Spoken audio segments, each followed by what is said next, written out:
Hello and welcome to Every Woman with me, Shuli Ghosh. On this week's programme, cervical cancer, the biggest cause of cancer death among women in developing countries. But a simple jab could save lives.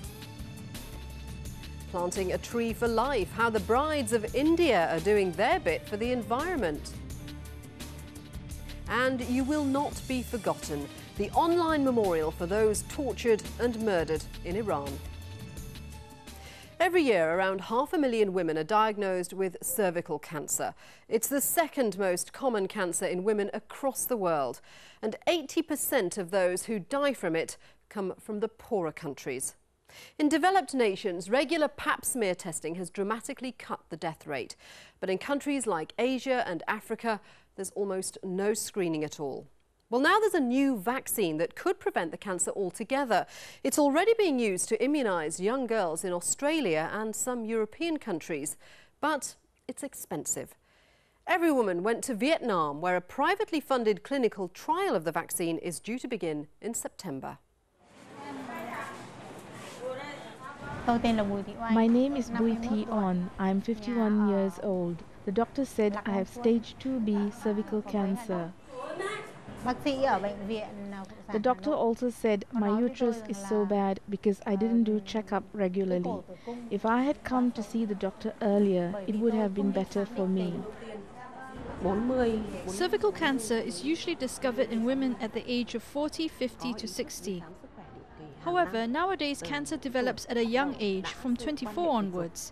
In the case of Mrs. Bui Thi On, it was not actually discovered early, but fortunately not too late. We estimate her chances of survival after 5 years to be from 70 to 80%.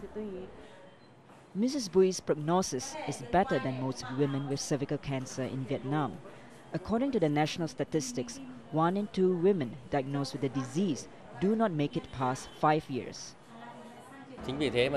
Based on statistics, cervical cancer is rated as one of the most deadly diseases in Vietnam. Ironically, this disease is actually preventable. In developed countries, early detection through pap smear screening has significantly reduced deaths. In Vietnam, the lack of awareness and infrastructure are stumbling blocks. The pap smear screening is still considered as one of the more difficult technology to be implemented in Vietnam. In order to implement it effectively, we need to educate people to be more aware of the disease and to get used to this advanced technology. Hopefully, this pap smear screening would be delivered to the rural areas soon. I have never heard of pap smear screening, but after I knew I had cervical cancer, I went to buy a computer and I went online to find out about this. Vietnamese women still have little understanding about this disease, and so they do not come to see us at the early stages. We think that if we can have the vaccine to prevent it, then many lives will be saved. And there is a vaccine available. In developed countries like Australia, women and girls are getting the vaccines for free. I think it's a fantastic vaccine. It's the first vaccine that really focuses on women's health. For previous vaccines, when new vaccines have become available, it's often taken 20 or 30 years for those vaccines to get to developing countries. The Gates Foundation has funded PATH and a number of other organisations to really try to shorten that time frame so that women in developing countries can have the benefits of the vaccine much, much quicker than they have done in the past.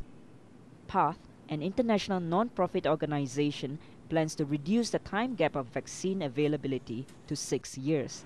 Vietnam, along with India, Peru and Uganda, have been chosen for this project. And there's much hope for this vaccine, where screening had been less than effective. Many rural women don't have access to screening services, and awareness of the importance of screening is quite low. Whereas immunisation, there's a culture of immunisation. And we all grow up knowing that we have been immunised, our children will be immunised. It's there already, the culture around that is already there. Vietnam was chosen for the pilot project because of its well-established immunization system. But it and other developing nations will struggle to provide all women with the vaccine, which currently costs $300 per course. I mean, it is going to have to come down significantly. And I think even if it comes down to cost price, there's probably still going to need to be these global mechanisms where countries can apply to get the vaccines at an even further reduced price. Even then, the vaccine is no panacea. Women who have already been infected, like Mrs. Bui, will not benefit from it. I would have to undergo radiation and stay in the hospital for 3 months. I don't know if my body can take the medicine. Still, the vaccine holds much hope for Vietnam. If this vaccine really works effectively and comes at a reasonable price, we hope that a vaccine program will be implemented in Vietnam to help Vietnamese fight against this disease. Besides this, we need to develop our healthcare system and enhance women's awareness of the disease. That report by Julin Ong. Well, joining me now from South Africa is Dr. Lynette Denny, obstetrician and gynecologist, who's devoted her career to fighting the spread of cervical cancer, particularly in the poorer communities. Dr. Denny, thank you very much for joining us.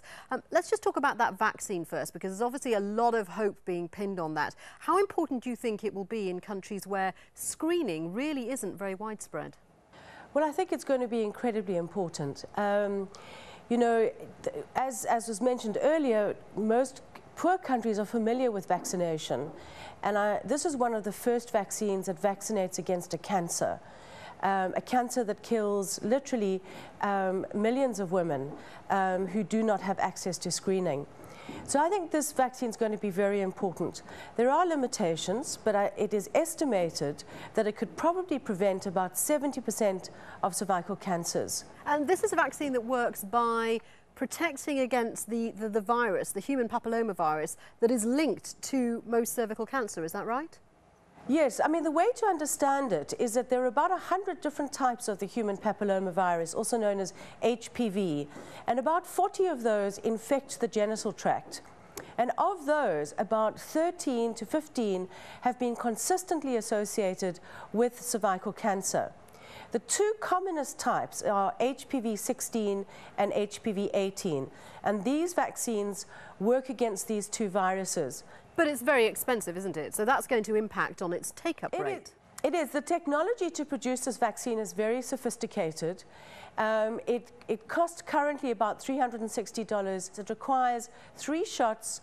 It also requires a cold chain. In other words, it has to be kept at a certain temperature, which is very challenging for particularly many African countries where electricity is either in short supply or unreliable. So how do we persuade the authorities in poorer countries that this is a priority? I mean, do they see cervical cancer as a priority?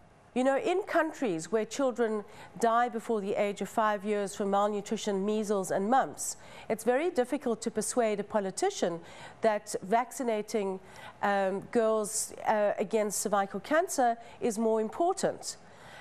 Having said that, I think that generating political awareness and awareness in both the health and the general public that cervical cancer kills women at the ages of 40 to 50 when they are socially, economically and morally the most important forces, particularly in poor countries. And it really is about equity of access to resources. If you happen to be born into a developed country with or without the vaccine, you would have been screened, and your chances of getting cervical cancer would be very rare. If you happen to be born in a poor country, your chances are very significant. One of the things that I found shocking, particularly from that report that we just played, is that a lot of women don't even know about Pap screening to prevent getting the disease, or even ways of reducing the risk of getting cervical cancer. Why isn't there more awareness? Why aren't doctors educating these women? I think one of the reasons is that it is a kind of down there dirty cancer. You know, there's a whole lot more awareness around breast cancer, whereas cancer of the genital tract, there's a lot of shame. And there's a lot of avoidance of discussing issues related to the genital tract, which I think illustrates cultural taboos which you find in every culture. I think secondly, it's poor women particularly who suffer from this disease, and poor women get much less press and much less publicity. And even if the vaccine was available, that doesn't cut out the need for screening, does it? Absolutely not, because it's very important. First of all, every woman who's infected with human papillomavirus today, the high-risk types or the cancer-associated types, is at risk. So that's millions of women the world over. But even if you vaccinate women who've never been exposed to HPV, there are 13 other types of HPV that are associated with cervical cancer, and we don't know to what extent they will contribute to the development of cervical cancer. So it's going to take us another 30, maybe even 50 years to really work out all the issues around this vaccine. You talk about the need to make it a political issue. Do you think it's possible that in some developing countries it's less of a political issue because this is a disease that only affects women? Absolutely, and I think that women, particularly, you know, making the distinction between maternal health, in other words, women in pregnancy, versus women's health. Women's health is enormously neglected, as is maternal health, but women's health is even more neglected. And when you consider that after women have had babies, most developing countries provide no health services to women at all. And the development of cervical cancer is not considered important. And tragically, many African countries do not even have treatment facilities. For example, the woman in Vietnam was going to get radiation treatment. There are only about 20 facilities in Africa to provide radiation treatment for women with cervical cancer. And in most countries, that treatment is not free. Women have to pay for it. And in many instances, they cannot afford it. So not only do we not prevent the disease, we don't treat the disease. And worse still, there are only 5 countries in Africa that have allowed oral morphine to be administered legally. So women do not even get palliated, and they die dreadful deaths, suffering, reeking, often with fistula between the bladder and the vagina, or the rectum and vagina, and they die hideous deaths. And this has to be brought to the attention of the world and of politicians. Well, indeed. And Dr. Denny, I know that you're doing your best to change that situation and to improve things. Very good to talk to you. Thank you very much for joining us. Now, coming up, the thousands of people executed without trial in Iran. I'll be speaking to one woman determined to make sure their names aren't forgotten. Stay with us.